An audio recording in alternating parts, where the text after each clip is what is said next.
Today we're going to be making the final owl for our superb owl book. It's been a journey, so stick around and you'll find out what's going on the last page.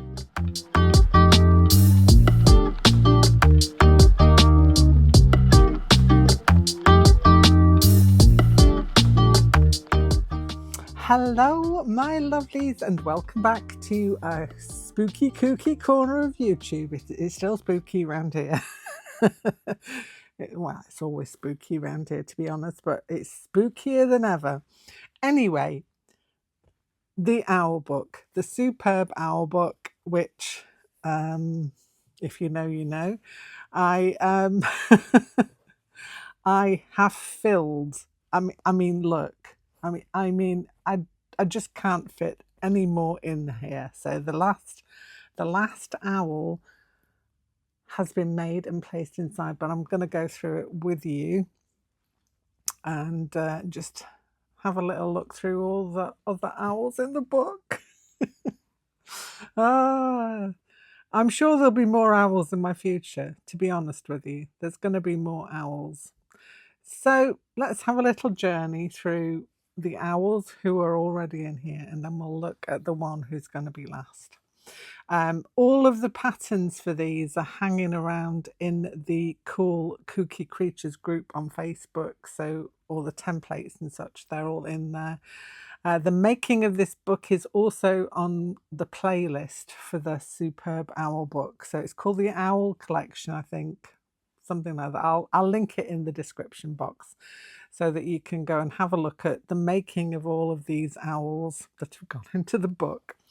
So obviously we've got the book itself, which was made up of a stitch background for the front and back, and then joined with this little panel that goes down the side, and then I filled that with fabric pages. So that's how that went. But if you want to go and see how that was made, again, that's in the playlist. So we've got these two owls on the front here. They are the same owl, but in different colorways. So we've got this little lady there and this gentleman on the back here. For a lot of the owls, I made double because I was making one and then making one to show you. I had sometimes more than one owl. Of the later times, I've tended to go with just one to try and fit more owls in the book. But let's have a little look through. So the first owl we have in the book is Barney. He's a barn owl. And he's very pretty. He's got stitch background and then fabric body and little bits of felt in there as well, because I do like to mix them up and I do like to stitch with felt. It's one of the fun things that I enjoy about stitchery, the feeling of a needle going through felt. Something about it. Anyway, so that's Barney. He was the first one. And Barnita was his lady. So we've got Barney and Barnita, so we had two from the same pattern there. And then we've got Harold. This is Harold. He's looking quite intense, bless his heart. But again, it's a fabric appliqued onto a stitchy background that you can stitch into. And his partner Molly. So Molly looks a little sweeter. She's got more of a sweetness about her. But Harold looks quite intense. Look at him. But Molly, you know, she's a little lighter, and obviously it's reflected in the colours that we used to do here. Then we've got Pandora, pre-box opening, post-box opening, I'm not sure. But to go along with Pandora, we've got Hector, and Hector is obviously the same pattern but in a different colourway. And you can just see how much colours affect the final outcome, so you can pick your favourites when you make yours. This is Tarquin. He went back to nature. He's quite natural colours, apart from my little bits of sparkle that I always put in there. Well, try and put as many bits of sparkle in it as I can. So Tarquin's partner is Tabitha. Tabitha's got a warmer colour to her. If you see, if the colour scheme is a little warmer, Tarquin's is a little more on the cool side. Then we've got Party Owl Pete, who just is on his own, but he's enjoying he's enjoying life, and obviously he likes to go to parties. So he's wearing his best party hat there. There's a little bit of fluorescence going on here as well. Would look differently in different colours, so you know, just play around with the patterns if you ever decide you want to make your own superb owl book or whatever you want to do with your owls. So the beginning of the year we had Athena. This is Athena with her book of wisdom, and she's looking very wise actually. She's got her head tilted on one side. We've got buttons, we've got bits of wool fabric, obviously the obligatory bits of glitter in there too. And then we've got Poseidon. I really love doing Poseidon. I think it was this little wire trident that he's holding here. I just love him. He's kind of half owl, half fish. We kind of branched off a little bit, but he's still a superb owl, so he goes in the book. Then we have Bertie. Bertie is just about to take flight by the looks of him. Nice bright colours. Dark owl on the bright colours works really well. And we've got Betty. I love Betty so much. I just love her. For Easter, we did Pascal, the Easter owl. We debated whether or not owls should be the ones who give eggs because they lay eggs, as opposed to rabbits who do not. So, you know, maybe it's the Easter owl. And we've got Pascalina, who is equally as good at delivering eggs. Then we've gone to Elton. Elton is, well, he's a statement, isn't he? He's an absolute statement. He's got a feathery tail. He's got bits of glitz all over. We all know who he is. It's Elton, okay? So Elton, absolutely one of a kind. But Elton did have a partner in his writing. So we have Bernie. And Bernie has also got a nice feathery tail. He's obviously not as outlandish as Elton is, but he's got his own charms, and I think he's beautiful. Then, let's have a look. We go on to Einstein. Einstein is obviously reading his book. He's learning his ABCs, as you do. And he's got a very beautiful pair of glasses on there, and a nice, beautiful blue background. Then we go on to, it's got to be stitched together. Then we go on to Merlin. And Merlin is our wizardy owl that we did back in October. And so now we've got our final owl. Oh, little clue to his name. We've got Pepys. And Pepys I have yet to stitch in, but he's got his name tag up there. Named after the diarist Samuel Pepys. But he is peeping, so also Pepys. A little play on words there. So this is our final owl for the book. So Pepys came about because of a little collage that I did in my sketchbook where I put some of my collages. And I really loved him. He was made with the painty papers that we made earlier this summer. And also I've got a background card there that is made with the, oh my gosh, brain's gone dead. I'll dig them out and show you. These are tempera sticks. I love those. I absolutely adore them. I know they're not light fast. I know they're not for final pieces that you would sell, but in my sketchbooks, I adore them. And the reason I adore them is that it doesn't move. Once it's down, look at that. Look, it's beautiful, vibrant and bright, and the background is not going anywhere and it's not coming off of my fingers. And that's why I love them. Anyway, because I love this so much, this is how we got this guy. So I have made a pattern for you, which is in the Facebook group. And yeah, you can download it. You can make it into, you could put this on a card. You could put this on the front of a notebook. They look great on notebooks, actually. Let me just grab one out and show you. I have the Sea White books, which I use for my little little collages. But if you wanted to, you could put one of those on the front and it'd make a beautiful cover for the front of a notebook. I may actually make another one to go on there. So you can frame these, give them away as gifts.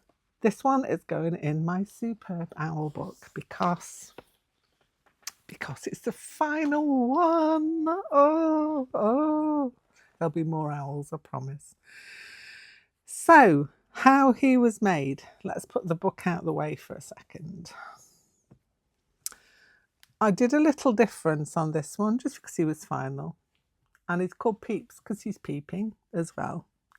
But we've got like the background is pieced together from smaller pieces and then stitched in my usual way. If you want to know how I do that, I suggest you go and have a look at the owl videos. I've done it quite a few times, so you can have a look at how I piece those together.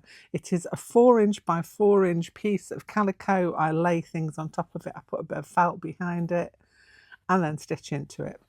With this one, I just kind of put a little binding around the edge because I was thinking maybe if you did want to give it away as like a tiny mini quilt, you could do, you know, it's one of those things that you could adapt.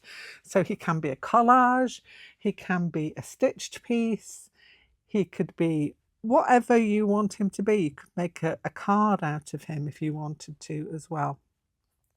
So I am not going to make another one of these because I really don't have room for him. The only one I would have to make another one for if I wanted to do a cover for one of my notebooks, which I may actually do. Oh, I may actually do that as well, yeah. So go on, let's put one together because I can use it then for the front of my notebook. So we will do another one just for the heck. So I've laid out my background. Now, the way I do this is I kind of think of what colour I would like my owl to be and then try and go the complementary colour. So, which means like from the opposite side of the colour wheel. So if you've got a colour on one side, then if you look at a colour wheel and you can see what the complementary of it is. I'm going with this bluey green. So my opposite to that is going to be like a yellow. That's why that one works so well, because you've got that beautiful brightness. Or you could even go red. So I've laid out my tiny little scraps. These are all the size you need. They're just really small leftovers. Great little thing for using up leftover tiny bits. And I've laid it on top of a piece of calico back in there. So that is just all put together like that. What you can do now, if you want to, if you've got a glue stick, you could stick down your pieces with a little bit of like a glue stick just to temporarily hold it while you stitch. And what I do then is I stitch along all the way with a running stitch from top to bottom or bottom to top, or however you want to do it. You can do it like that or like that, just so that all the pieces are down. Before I then go in to do any background stitching, I will lay out my pattern pieces of the owl. So I'll have cut out the owl and I'll lay it on, because you don't want to be going madly stitching beautiful stitches into a background where it's all going to be covered up with an applique. So I put the applique on after I've done the running stitches. The running stitches hold it all together. And then if I've got gaps and things where I need to stitch things down, haven't done it on this one, but you can over-sew those. You could over-sew the edges just to make sure it all lays down. It depends on how much wear it's going to be getting. If it's going to be on something like a sketchbook or a notebook or a journal cover, then you'll want to make sure all those little pieces are down really securely so they don't rip up or what have you. But I know this is just going to be in my little owl book, so it's not going to be heavily used, so I'm quite happy with him as he is. But for the notebook, all those little bits that I've left on here that are still loose, I would over sew those to make sure that they are nice and secure. And that's all there is to it. And then you put your owl pieces together. All the owl pieces are on the pattern, so you can cut them out, lay them out, and the picture at the top generally shows you kind of which way to put them on. Obviously, you put the face on top of the background piece. That's a wing piece. We've got a little top of his head piece and eyes, obviously. What I've used for the eyes in this are my usual mix of brads and fabric. So I use paper fastenings and fabric underneath, and then I've just stitched into that, and a little bit of glitz on the star and on his beak. So that's how that goes. I will be making another one, just don't have the time for it at the minute to make another one, but I've got it all laid out ready. I could actually take this away with me and stitch the piece and make another owl, so I might do that. I may do that as a little stitching project for when I'm not at home.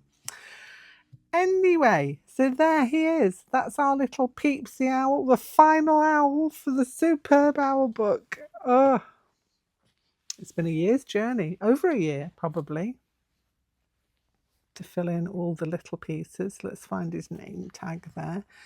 And I'm going to stitch him in there. And then that will be my owl book complete. So literally, no more owls can fit in here. Let's take it out a little bit further. There we go. I hope you've enjoyed. If you have joined in with me, I know quite a few people have, along with stitching along with these owls. It's not been a thing where we have one each month, although it did start off that way, where we had one owl a month. But I kind of wanted to stretch it out so it filled the whole of the year. And I think we get busy towards the end of the year, so this is a good time to do your final owl.